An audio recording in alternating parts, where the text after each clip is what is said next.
All right, I have some catching up to do here on the channel. Some work and Halloween obligations keeping me away, but I do have enough free time now to discuss some games over the weekend, starting with Ohio State against Penn State. Buckeyes winning 20-12 over the Nittany Lions. Definitely a defensive battle for the majority of this game. Although I will say, if a sequence in the second quarter doesn't go the Buckeyes' way, then it might have changed how the game played out in the long run as far as how each team approached the remainder of that game. I'm talking about midway through the second. Ohio State with the ball at a goal-to-go situation. Game was tied at 3 at this point.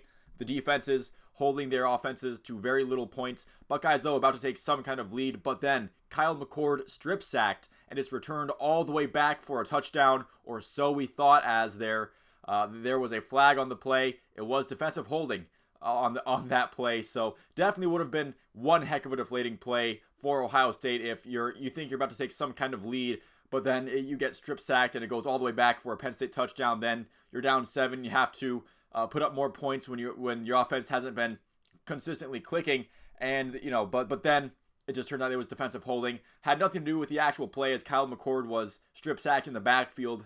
So the defensive holding had nothing to do with Kyle McCord there at all. Although not only does that take points away from Penn State, it gave Ohio State a fresh set of downs really close to the goal line, and Mayan Williams cashed in with a touchdown run to put the Buckeyes up 10-3 at that point.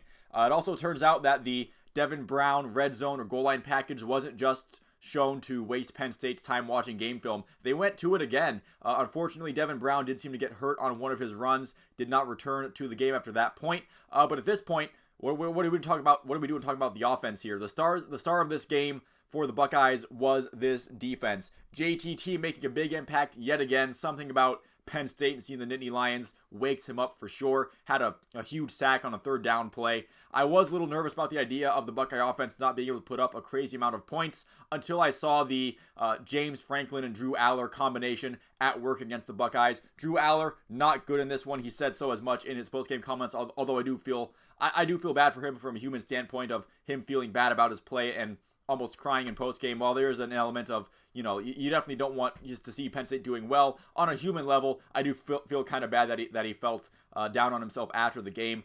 James Franklin, still the same terrible play caller that has hindered Penn State's ability to win these big games for years now. And that's not to take anything away from the Buckeye defense. However, they were a big part of why Drew Aller was so rough yesterday, why James Franklin plays didn't work, because the defense had an answer for it, especially when you consider that they were without Denzel Burke for the majority of the game. The offense dealing with some injuries to some of their key impact players as well. You have no Trey Hendrickson, no Emeka Ibuka.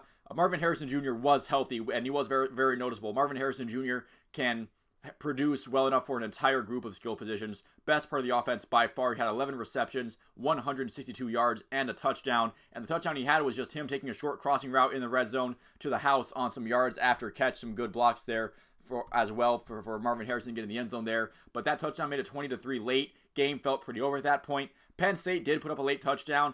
For some reason, they decided to go for 2. I just kind of chalked it up to James Franklin sucks. They failed the 2-point conversion, and the onside kick attempt falls harmlessly to the arms of the Buckeyes. Was it the statement on offense against a marquee opponent that we might have wanted? No, but honestly, let's not. I don't really care right now. I'm just trying to breathe happily and heavily after a win against the Penn State, against a team that's still technically in the top 10 in ranking. Penn State dropped from 7th to 10th, so it's still a top 10 victory as of right now. The defense, after having some meltdowns against high-level teams last year, including Penn State put up a lot of points on the Buckeyes last season. The defense was awesome, and in my opinion, that's a statement of its own. Hopefully none of the games come down to Fielding having to make a field goal with any significant distance. The Buckeyes really could have truly put the game away by going up 3 scores late, but Fielding did miss a field goal, which, again, hopefully it's just none of the games come down to that.